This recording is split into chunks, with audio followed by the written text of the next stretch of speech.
AP మీదుగా కొనసాగుతున్న ఉపరితల ద్రోణి ప్రభావం వల్ల వాతావరణంలో మార్పు వచ్చింది. పలు ప్రాంతాల్లో తేలికపాటి నుంచి భారీ వర్షాలు కురుస్తున్నాయి. మరో 3 రోజుల పాటు ఇదే వాతావరణం ఉంటుందని అధికారులు చెబుతున్నారు. పశ్చిమ విదర్భ నుంచి కర్ణాటక వరకు ద్రోణి కొనసాగుతోంది. మరిన్ని వివరాలు మా ప్రతినిధి రామచంద్ర అందిస్తారు. వాతావరణం మారిపోయింది. నిన్న మొన్నటి వరకు అధిక ఉష్ణోగ్రతల స్థానంలో వర్షాలు కురుస్తున్న పరిస్థితి ఉంది.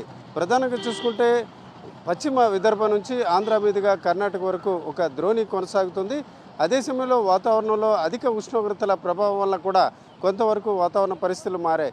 ఈ దశలో ఈరోజు ఏపీలోని చాలా ప్రాంతాల్లో తేలికపాటి వర్షాలు, కొన్ని ప్రాంతాల్లో చూసుకుంటే పెద్ద ఎత్తున కూడా వర్షాలు కురుస్తున్న పరిస్థితి ఉంది. ఈ దశలో ఇతర ప్రాంతాలతో పోల్చుకుంటే ఉత్తర కోస్తాలోని కొన్ని ప్రాంతాల్లో భారీగా కూడా వర్షాలు కురుస్తాయని వాతావరణ శాఖ అధికారులు చెప్తున్నారు. అలాగే గంటకు 30 నుంచి 40 కిలోమీటర్ల వేగంతో కూడా గాలులు వీచే అవకాశం ఉంటుందని కూడా అంచనాలు వేస్తున్నారు. దీనికి తగ్గట్టు ఈరోజు ఉత్తర కోస్తా జిల్లాల్లో చూసుకుంటే శ్రీకాకుళం జిల్లా నుంచి విశాఖపట్నం, అలాగే అల్లూరు సీతారామరాజు జిల్లాలోని చాలా ప్రాంతాల్లో కూడా ఈరోజు తెల్లవారుజాము నుంచి కూడా వర్షాలు కురుస్తున్నాయి. విశాఖలోని అన్ని ప్రాంతాల్లో కూడా ఉదయం 6 గంటల నుంచి ఎడతెరపున వర్షం కురుస్తున్న పరిస్థితి.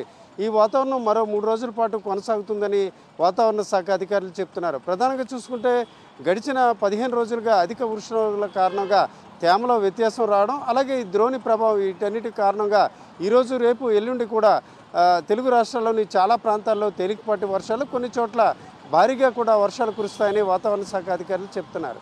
కెమెరా పర్సన్ రావుతో రామచంద్రరావు, సాక్షి టీవీ, ఆర్కే బీచ్ నుంచి.